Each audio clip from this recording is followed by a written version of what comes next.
Hi guys, I am doctor Rajat. मेरे साथ आज हैं सोफिया अहमद जी, जो 37 ईयर्स की हैं दिल से। और ये मेरे पास आई थी डेंटल इम्प्लांट ट्रीटमेंट के लिए। और बाकी का एक्सपीरियंस और सफ़र इनसे पूछूंगा। आई थिंक हाँ जी सोफिया जी, जी 6 महीने से ज़्यादा हो गए आपको मेरे पास आते आते। बिल्कुल। तो नहीं नहीं नहीं, ज़्यादा हो गए। ज़्यादा हो गए, ओके। ज़्यादा हो गए। तो जब आप मेरे पास आई थी तो मेरे बारे में आपको कैसे पता लगा? मैंने तो नेट से ही सर्च किया था। ओके। तो आप जामिया के पास रहती हैं, और जामिया और यहाँ का सफ़र बहुत लंबा है दिल्ली में, जी स्पेशली जी जी ट्रैफिक जी, इतना ज़्यादा है। बिल्कुल। तो जब आप मेरे पास आई, जब ट्रीटमेंट किया, उसके दौरान एक्सपीरियंस जानना चाहूँगा। और कैसा रहा ओवरऑल, क्योंकि आज हमने आपके क्राउन्स दे दिए हैं, जी जी। तो बताना पड़ेगा नहीं, आपको। अल्हम्दुलिल्लाह बहुत अच्छा रहा। और डॉक्टर साहब भी कभी कभी तो डांट एक दो बार लगाई है।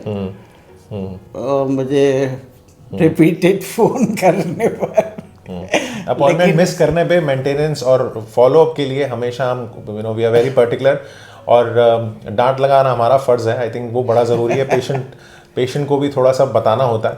तो वैसे जब हम ट्रीटमेंट के दौरान, जब सर्जरी हुई थी और उसके बाद अभी जैसे क्राउन एक साइड का मैंने लगाया, तो वो जानना चाहता हूँ मैं आप। अल्हम्दुलिल्लाह बहुत ठीक फील कर रही हूँ। अभी जस्ट लगा है। और ठीक फील एक कर रही साइड को लगे हूँ। हुए। एक साइड को लगे हुए तो हो गए, 1 महीना हो गया ओके, मेरे ख्याल तो है। वो कैसा रहा उसका एक्सपीरियंस? और ठीक जब है वो।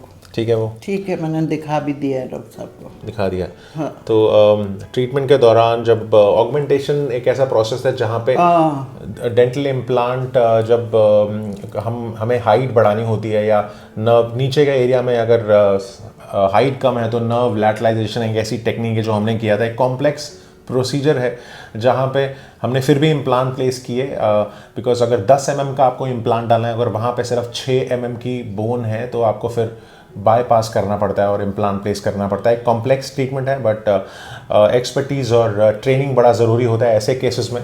नहीं तो पेशेंट को पैरालिसिस हो सकता है। तो उसके दौरान अब जैसे जॉ में कैसा लगता है इम्प्लांट डलवाने के बाद और प्रोसेसेस लगवाने के बाद? मैं वो जानना चाहता अब हूँ। नहीं, कुछ फील नहीं होता कि कुछ नई चीज़ लगी है। और मैं तो 25 इयर्स से डायबिटीज़ है मुझे। हाँ, ओके। तो ज़्यादातर डॉक्टर्स ने यही कहा था कि आप मत अवॉइड करिए। मेरे अवॉइड बच्चे कीजिए। भी कह रहे थे कि नहीं अम्मी रहने दीजिए, सक्सेसफुल नहीं नहीं है। रहेगा। हाँ हाँ हाँ। लेकिन मैंने चुपचाप आके और मैंने करवाया, तो मेरा एक्सपीरियंस ऑन द होल अच्छा रहा। 1 साल मुझे इसलिए लगा कि मैंने बीच में 5 महीना ऑफ कर दिया ऑफ था। कर दिया आपके मुझे implant जानना का। था। ओके। तो मैंने बोला ना कि जैसे कभी एक्यूज साइनोसाइटिस का कोई केस है, या ओरल एंट्रल फिस्टुला का केस है, एक कॉम्प्लेक्स प्रोसीजर, बट ऐसी टेक्निक और टेक्नोलॉजी अगर आपको पता है कैसे करना है, तो वो चीज़ आसान हो जाती है। अगर टीथ इन अ डे की बात करें, तो एक ऐसा प्रोसीजर हर केस में आप नहीं कर सकते हैं। इमीडिएट लोडिंग हर केस में नहीं कर सकते हैं। अब इनके केस में साइनोसाइटिस को भी हमने प्लेस किया, ट्रीट किया, इम्प्लांट अपर में भी डाले, लोअर में भी डाले, फिर उसके बाद बाइट को भी आपको प्रोग्राम करना है। उसके बाद देखना है कि ऑक्लूजन कैसा है, स्कैन एनालिसिस होता है ऑक्लूजन का भी। मैं इनको रिकॉर्ड दिखा दिया है मैंने। तो आई थिंक वो आसान रहता है पेशेंट के साथ। प्रोसेसेस का फैब्रिकेशन, प्रोसेसेस का मेकओवर कैसे लगेगा और वो कैसे अडाप्ट होगा, और आसान हो जाता है सफ़र। तो सूफिया जी, जो पेशेंट्स हैं उनको कुछ कहना चाहेंगे टेक्निक के बारे में, जो हमने टेक्नोलॉजी यूज़ की, जो इम्प्लांट प्लेस किए, उसके बारे जी में? जी, और बिल्कुल बिल्कुल। ये टेक्निक डॉक्टर रजत सचदेवा की बहुत एडवांस्ड है। कोई उसमें, मैं खुद बायोलॉजी की टीचर रही हूँ, तो उसमें कोई मुझे कहीं पर भी कोई झोल दिखाई नहीं दिया। लैक्यूना, क्योंकि स्टेलाइजेशन और सबसे ज़्यादा वो ही इम्पोर्टेंट है। यस। जी बिल्कुल। तो इसलिए हाँ, तो थैंक यू सो मच। बहुत बहुत शुक्रिया। जीते रहें, खुश बहुत रहें। बहुत शुक्रिया। और मैंने बोला ना, सर्जरी में झोल झाल ना करें, पेशेंट को सब समझ में आता है। क्या आप टेक्नोलॉजी यूज़ कर रहे हैं, अगर कंप्यूटर नेविगेशन है या गाइड्स हैं, how you are planning the whole case, patient को सब समझ में आता है।